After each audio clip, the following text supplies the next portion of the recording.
The vocabulary word we are exploring now is nightingale. Nightingale. Have you ever heard a song so beautiful that it silences the world around you? That's the magic of a nightingale.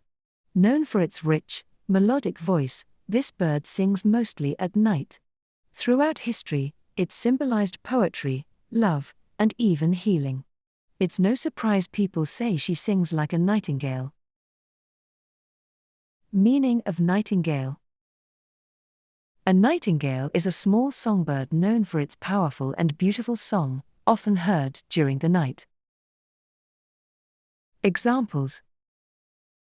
The nightingale's song echoed through the forest. She had a voice as pure as a nightingale.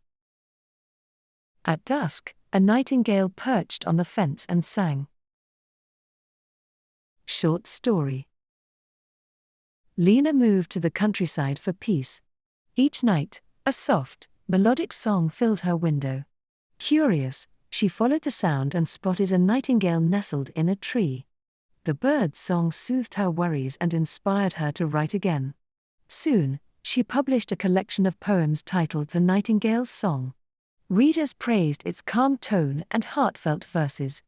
That tiny bird had unknowingly restored her spirit.